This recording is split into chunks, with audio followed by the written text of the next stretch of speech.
Hey folks, I'm Rupali, your host, and welcome back to Crime Hack. Amateur detective brothers Raj and Sandy are investigating who beat up their friend Akash and took his bike. On their way to meet their friends for a trek to Sinhagad, the boys spot Akash's stolen bike ahead of them and decide to follow it.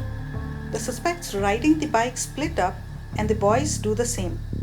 Sandy follows the first suspect to the Katra Zoo and then the Katraj Lake, where he loses him but discovers a gate to an underground tunnel system. His mission thus failed, he calls Dev for a lift. However, Raj also has failed his mission of following the second suspect and has called Dev to pick up the chase. So when Sandy calls, Dev is actually following the second suspect, but the phone rings and he is exposed. A fight ensues where the suspect becomes unconscious. This happens on the trek route, and the trekkers, including Raj, hear the screams and rush to help. They inspect the suspect's belongings and discern that he was planning to have an overnight stay somewhere. Meanwhile, the suspect comes to and vanishes in the wilderness. Since Dev hadn't picked the call, Sandy takes a rickshaw home. While the trek thus interrupted, Raj goes back home too. And now, Naik Brothers and the Mystery of the Catacombish Tunnels by Rupali Rajapadhe Roti, Part 29. Upon reaching home, Raj was stunned to see Sandy sitting at the dining table, nicely having tea and snacks with their mother. He immediately wiped the astounded look off his face and refrained from asking any sudden questions.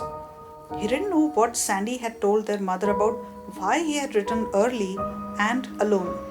Sandy was also surprised to see his brother back home early, but he couldn't control his tongue in time and asked, "You back so soon?" Raj was bowled over and stuttered, "Uh, I. Sandy immediately realized his mistake and coughed awkwardly.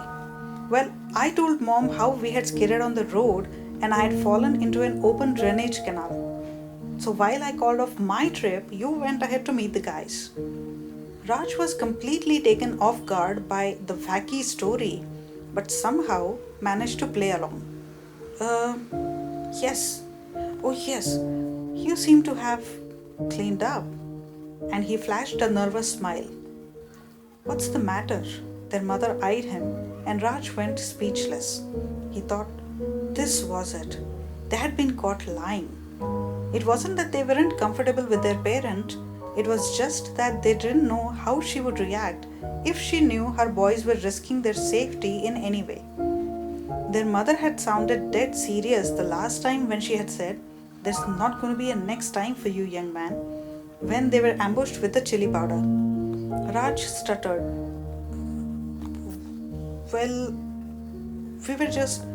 What made you call off your picnic?" she elaborated, and Raj breathed a sigh of relief but minded his expressions. "Well, most of the guys hadn't showed up for the picnic. There were just 5 of us. Then, to top it all, one more was called back on an urgent errand. So it just didn't make any sense to go on any further," he finished. But he was not off the hook so easily, and their mother kept a piercing eye on him. "Is that so?" she asked finally, expecting some more explanation. Sandy cut in awkwardly. Aren't you hungry, Raj? Go get freshened up and come join us at the table." The discussion thus interrupted, Raj hurried into his room, happy to be finally off the hook. But Sandy wasn't so lucky. Mrs. Nayak had caught on and had turned her gaze onto Sandy now. When Raj finally joined back at the table, their mother brought up the topic again. "Is there something that I should know that you people are not telling me?" She looked from Sandy to Raj and back to Sandy again. The moment of truth had finally arrived. Yet none of the boys knew how to start. Raj finally spoke up. "Mom, when we were kids and sometimes fought with our friends or got hurt, you used to say, 'Handle it at your own level.'" And Mrs. Nayak nodded skeptically. "Why did you not meddle in our fights?" Mrs. Nayak thought, that this was out of context but answered anyway. Because you needed to learn to handle your own problems and to bond with friends even after getting into nasty fights with them. Mom, Raj continued, you know our ambition is to be detectives, and we are aware that it's a risky business. So when we fight or get into tight spots or fly after a suspect, couldn't that be considered as our learning period? But life's not like a school, Mrs. Naik retorted agitatedly. There's no retest if you fail. There's no turning back. Come on, Mom, there are so many people in this business. Not all of them get hurt. Sandy had awkwardly replaced the word wasted with hurt. Not all. But what if they are you too? She stared demandingly. You can't understand now. You will only do when you have kids of your own. Well, Dad's in the same business and he does have kids. Sandy put in a strong defense and immediately received a kick in the leg from Raj. Mum, we know you worry about us, Raj intervened in a gentle voice. But look at it this way. We would be saving so many lives. What's more, we will be living our dreams while we are at it. And who could harm us when Dad's there? You are there to take care of us. Their mother opened her mouth to retort, shut it, thought some more, and still remained silent. So Raj continued, Mom, there's so many people out there who really need help and don't get it. Ever. This is our chance to make a difference. All we are asking is that you trust us. Not just say you do, but really and wholeheartedly trust us. That we can and we will take care of ourselves. See, unless we go out there and slog to collect experiences, how would we learn? Sandy jumped in too. Mom, we are not good at lies and we don't want to lie to you. But we won't be able to focus with the constant pressure of you being worried sick about us. The boys paused to let this sink in, and then Sandy spoke again. Well, I hadn't fallen into an open drainage canal. You can't find one nowadays. I had followed a suspect into the murky waters of the Katras lake, and I wasn't taking any risks. He paused to notice his mother's reaction and then continued. I never let him know he was being followed. Then I found an underground tunnel leading from the lake toward the Pate area. But I had to cut my pursuit short when I decided to explore a secondary opening. I tried to open a side door and made a loud noise, so I took off before being caught in the act. He finished. And you? Mrs. Naik asked Raj. I was following the second suspect down the road on my bike when I was intercepted by a traffic policeman.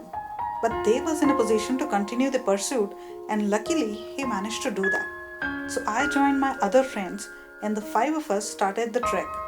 After an hour or so, we found out that the suspect was treading the road right behind us, Dev still following him, when Dev's cell phone rang and he was exposed. Sandy spoke up.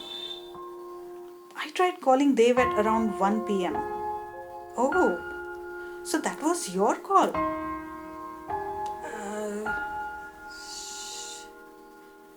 Did I ruin his pursuit? I figured you were busy pursuing the suspect, so I decided not to disturb you and called Dev instead. I had no idea. Never mind, Raj said matter-of-factly. Anyhow, Dev fought him and knocked him out cold. We rummaged through his bags. I clicked his photograph, but unfortunately he managed to get away. Show me his pic? Sandy eagerly looked at the picture. Their mother had been silent all this while, and they looked at her expectantly. She finally gave in. Well, boys, if you promise that you will keep yourself safe and not take any undue risks, you can expect my support. We'll do our best, we promise, the boys said in unison. You keep your word of not getting too worried, and we will keep ours of not taking any uncalled for risks, Sandy assured. When their mother nodded her consent, the boys jumped with joy. Yes, you are the greatest, Mom. Suddenly it seemed that the weight on their conscience had been lifted. It felt as if they had just received the greatest gift of their life, support from both their parents to pursue their dream. The boys ate their snack in high spirits and then headed for the den. Raj tucked the picture into the file he had created on this case. It was still a few hours before the day would come to a close, and Raj had a sudden idea. What say we go meet this actor friend of mine and learn makeup techniques from him?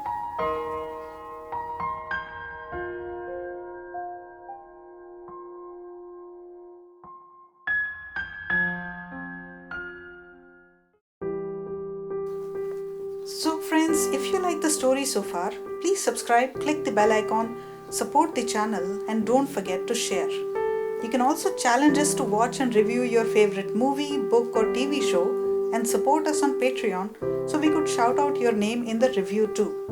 To submit your challenge, please go to our Patreon page www.patreon.com/iicrimehackiii. I publish a new episode every Monday, Wednesday, and Friday with bonus content on other days, so keep a lookout. Until next time, keep safe. Namaste.